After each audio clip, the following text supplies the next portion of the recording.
What was it like seeing him in court? I've been talking with Sonny, but that was the first time that I've ever seen him in person. Did you burglarize or sexually assault the victim in this case in Thunderbolt on November 18, 2001? No, I did not.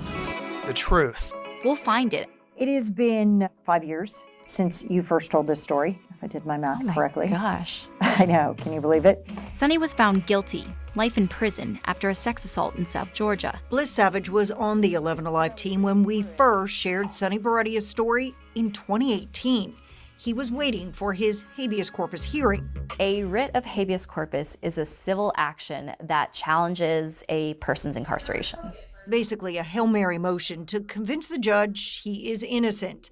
That hearing finally happened this summer. I'm Christina Cribbs. I'm the senior attorney at the Georgia Innocence Project. In the past 22 years, Sonny has tried just about every other option to get a new trial. There was a motion for new trial filed in Chatham County. The Georgia Court of Appeals heard Sonny's appeal. There was an extraordinary motion for new trial. That was also denied. So the team went to the Georgia Supreme Court. If he were innocent, wouldn't somebody have just made the right call by now? Every time there's some kind of procedural bar that then prevents Sonny from getting relief.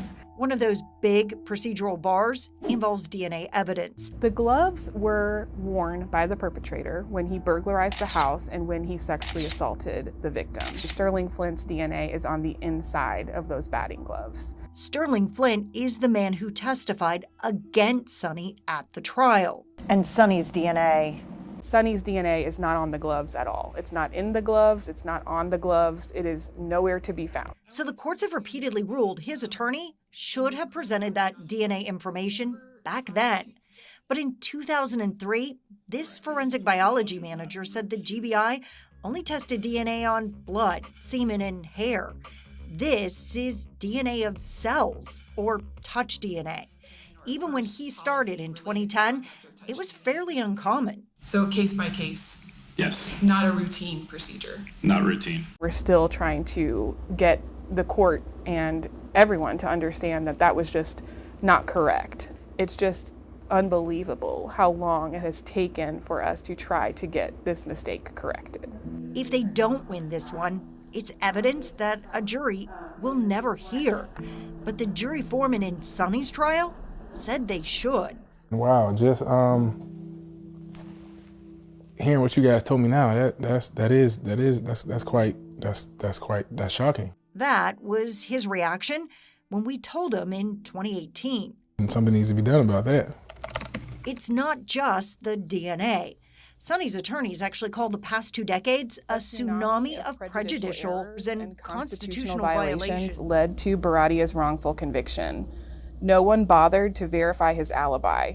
Inexperienced and decertified police officers lost or destroyed evidence. At this habeas hearing, Sonny's previous attorneys testified, pleading in their own way for the judge to help fix their mistakes. Why I missed that? I missed it. I don't know why. I failed. But there is one piece of evidence that's hard to ignore. At trial, she pointed to him and said, "That's the man. I'm confident that is the person who attacked me." She did. She was positive, and we don't know if she was given any encouragement once she picked someone to say, yep, you got the right guy. But she made a mistake. If she made a mistake, it might be because for most of the attack, she was blindfolded. Either way, it is now up to the judge to decide whether Sonny should get a new trial. If she says no, Sonny will continue to serve his sentence, life without parole. In Georgia, life without parole means what? That you will die in a Georgia prison. It's been 7,872 days today. I've lost my dad. I've lost a lot. I've lost my life. Sonny says that so fast, I want to say it again. 7,872 days for a crime he insists he did not commit. Bliss says it was what she learned covering his story that led her to go work for the Georgia Innocence Project. I think I was just so horrified by what I found. Now she is hoping a Gwinnett County judge feels the same. and makes a ruling that will now change Sonny's life forever. Most nights I sleep, I gotta cry myself to sleep to this day. It just hurts. It's like you want his pain to stop. You know, try not to lose hope. I try to have faith.